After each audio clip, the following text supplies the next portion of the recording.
तुम तो brother of राजा राम, राम के भाई लक्ष्मण और परम भक्त हनुमान थे। उन दोनों का परम भक्त मैं हूँ। उन्हें धमकी देकर डरा देगा, उनकी खुददारी तू खरीद लेगा, तलवार दिखा के झुका देगा। अगर तेरे दिमाग में ऐसा कोई भी कीड़ा घूम रहा है तो निकाल दे। मैं जब तक हूँ मेरे भाई को कुछ नहीं होगा। उनकी तरफ उठने वाली हर आंखें, उनकी तरफ उठने वाली हर तलवार, उनकी तरफ उठने वाला हर सर मैं काट के रख दूंगा। हनुमान ने राम जी के लिए रावण की सोने की लंका जलाई, वैसे ही मैंने बचपन में लाइसेंस के लिए तेरा पूरा गोदाम जला दिया था। अगर मेरे भाई को खराज भी आई तो तूफान बनकर तेरे साम्राज्य को तिनके की तरह बिखेर दूंगा। जाकर बोल दे अपने दामाद को।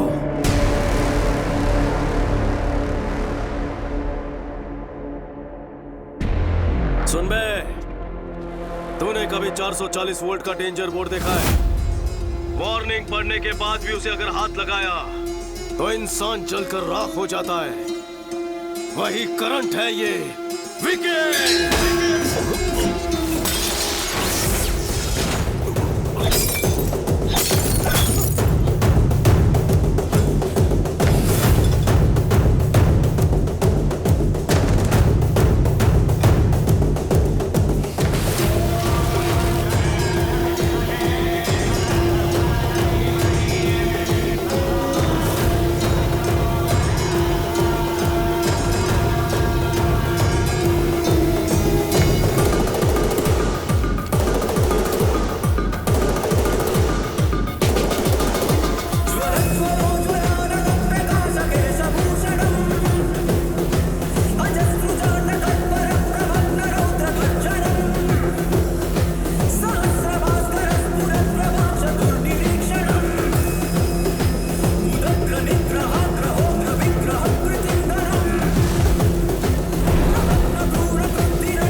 दामाद जी, उसका कोई छोटा भाई है, मुझे पहले क्यों नहीं पता? वो बात ये है कि पूरा खेल बिगाड़ दिया उसने।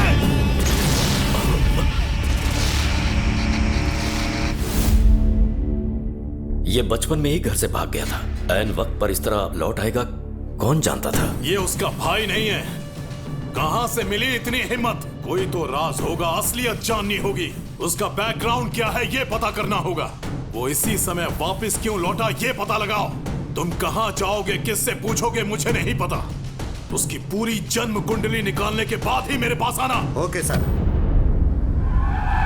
राजा राम जी। हाँ कहिए, क्या हुआ? सर, अनाथ आश्रम केस में बेल कैंसिल होने के चांसेस हैं। अगर ऐसा होता है तो शायद आपको जेल जाना पड़ सकता है। सुनिए जी, जज अग्रवाल को तो आप जानते ही हैं ना, उनसे बात करिए ना। मैं बात करता हूँ।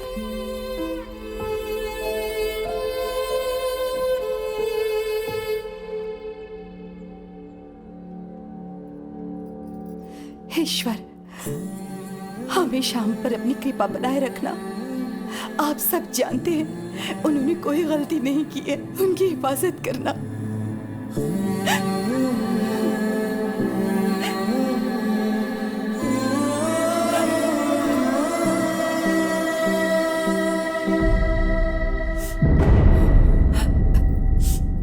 अब इस तरह आंसू तो छुपा लेंगी भाभी, लेकिन आंखों में जो दुख है उसका क्या?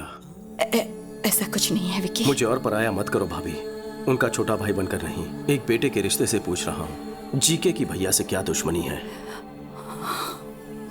बताइए भाभी, आपको मेरी कसम। क्या हुआ था?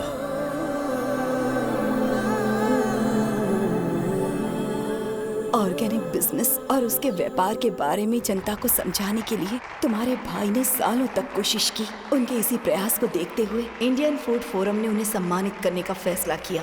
सर्वे भवन्तु सुखिनः। सभी को मेरा नमस्कार। केंद्र सरकार की कृषि योजना और जैविक खाद्य को लेकर मैंने नया कुछ नहीं किया है। ऋषि मुनियों ने सालों पहले इसकी शोध की।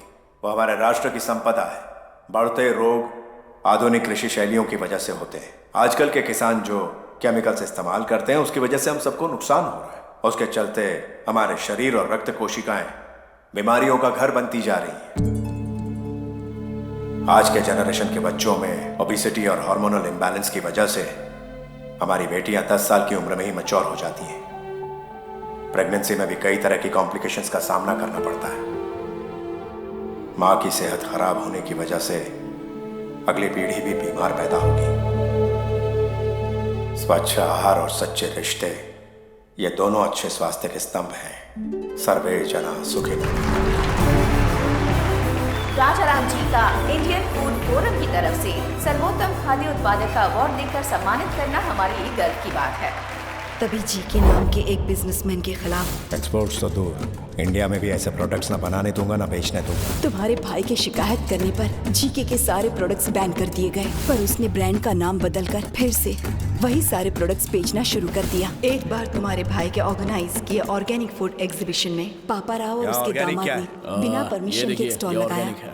These are not organic. They are chemical products.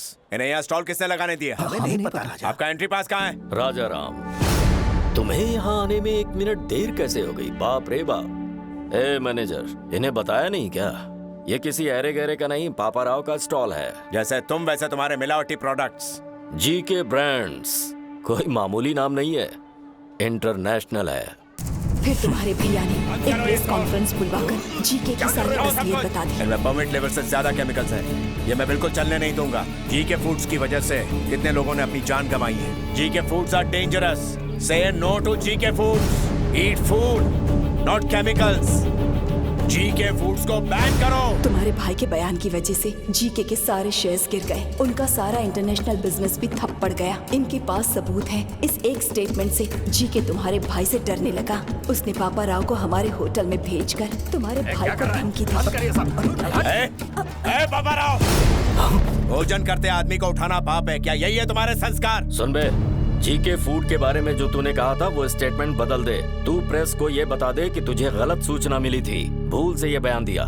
GK foods are super, बस इतना ही कहना है तुझे। अगर ऐसा नहीं कहा तो अंजाम बुरा होगा। मेरा चाहे जो भी अंजाम हो, तेरे दामाद के प्रोडक्ट सेफ है ऐसा मैं कभी नहीं कहूंगा। ये जीके जनता को जहर बेच रहा है, ये तुमने सही कहा था, लेकिन जीके कितना जहरीला है ये तुम्हें आगे पता चलेगा।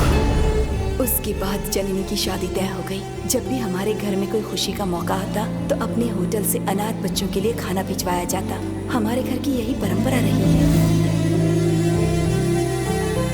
लेकिन उस दिन जो खाना पहुंचा था उसमें किसी ने जहर मिला दिया था, जिसकी वजह से सारे बच्चे बीमार पड़ गए।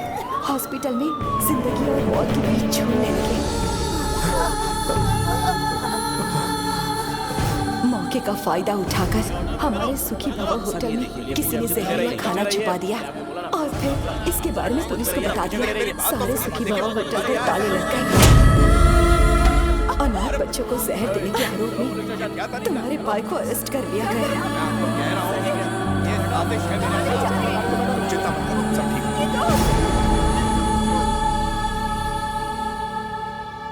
बेल पर छूटने के बाद जीके तुम्हारे भाई से मिला। अब पता लगा तकलीफ क्या होती है। तुम अपना स्टेटमेंट वापस लो या ना लो, मेरे खिलाफ जो एविडेंस है उसे कोर्ट में दिखाओ या ना दिखाओ, लेकिन तुम्हारी बर्बादी होकर रहेगी। तेरी फैमिली में तकलीफों की ऐसी सुनामी आएगी कि लाइफ में खुशी क्या होती है उसे हमेशा के लिए भूल जाएगा। मुझ में डर होता तो तेरा लाइसेंस कभी कैंसिल नहीं करता। अगर मुझे जेल हुई तो सिर्फ मेरी इज्जत जाएगी, लेकिन डर के तेरी मनमानी सहेली ना तो लाखों लोगों की मौत होगी। मुझे अपने मान से लोगों की जान प्यारी है। बात यहीं पर नहीं रुकी, जीके ने जननी की शादी भी तुड़वा दी। नमस्ते समधी जी। नमस्ते। आइए आइए, बैठिए बैठिए। मैं यहाँ बैठने नहीं आया। बात क्या है? आपके ऊपर केस चला, इस बात को मैंने तवज्जो नहीं दी। मैं भी बिजनेसमैन हूं। बिजनेस में ऐसे ऊंच नीच होना एक आम बात है। मुझे लगा मामला निपट जाएगा, लेकिन कोर्ट में सारे विटनेस आपके खिलाफ हैं। सजा मिलने पर आप क्रिमिनल कहलाएंगे। कुछ भी हो जाए, एक अपराधी की बेटी को मैं अपने घर की बहू नहीं बना सकता। माफ कर देना।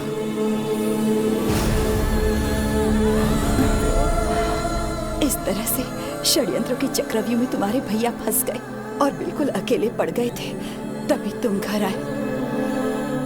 घर में इतना सब कुछ हो गया, ये बात आपने मुझसे क्यों छुपाई? मन्नू चाचा, हाँ, विकी को हमारी प्रॉब्लम्स के बारे में पता नहीं चलना चाहिए। उसने अकेले रहकर न जाने कितने कष्ट उठाए होंगे। मैं उसे और कष्ट नहीं देना चाहता। जब तक वो यहाँ है, किसी के माथे पर शिकन नहीं आनी चाहिए।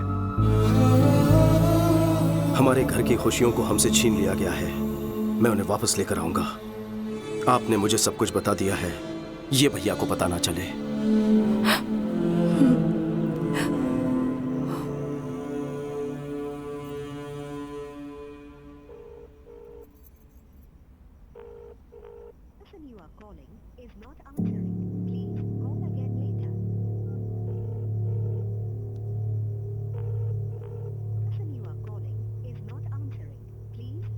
वो फोन नहीं उठाएगा। कल प्रदीप की एमएलए रुद्र प्रताप की बेटी से एंगेजमेंट है। उसके पापा ने ही उसे फोर्स किया होगा। प्रदीप तो मुझे बहुत चाहता है। पापा के डर से उसने हाँ कहा होगा। तुम्हें डरने की जरूरत नहीं। क्या प्रदीप तुमसे उतना ही प्यार करता है जितना तुम करती हो? हम दोनों एक दूसरे के बिना नहीं जी सकते। कल सुबह तैयार रहना, कल हम उसके पास चलेंगे। ओके?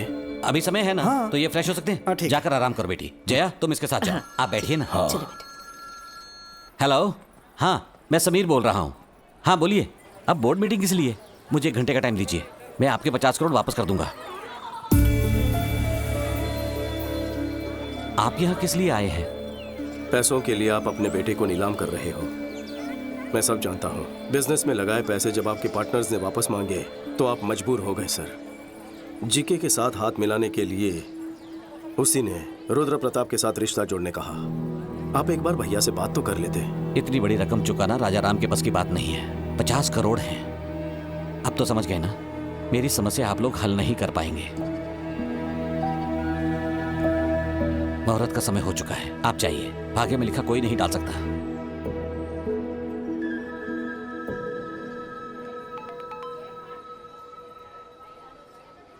$50 करोड़?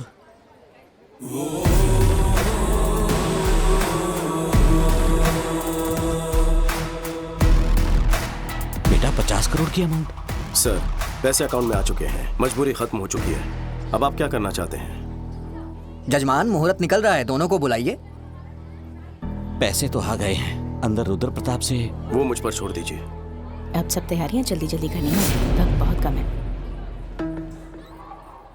क्या चाहिए तुम्हें? एक छोटा सा लाइव शो दिखाना है मुझे। अभी समय नहीं है मेरे पास। जेल में तसल्ली से देख लेना।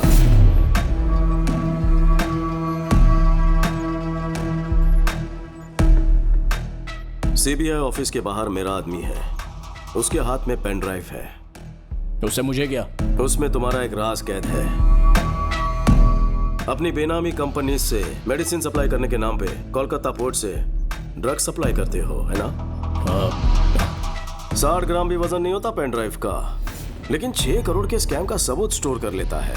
बहुत ज्यादती है। क्या चाहिए तुझे? 30 सेकंड के अंदर अपने लोगों के साथ इस हॉल को खाली कर दो। और वो पेन ड्राइव? घर पहुंचते ही पेन ड्राइव तुम्हारे हाथ में होगी। चलो जल्दी निकलो, चलो चलो निकलो, टाइम नहीं है। चलो चलो जल्दी जाओ। अरे जाओ, बाद में बताऊंगा। आपसे एक छोटी सी मदद चाहिए सर। हाँ बोलो बेटा। जो सगाई आपने तोड़ दी थी, भैया को फोन करके कहिए कि रिश्ता जोड़ना चाहते हैं। इससे मुझे बहुत खुशी मिलेगी। Thank you.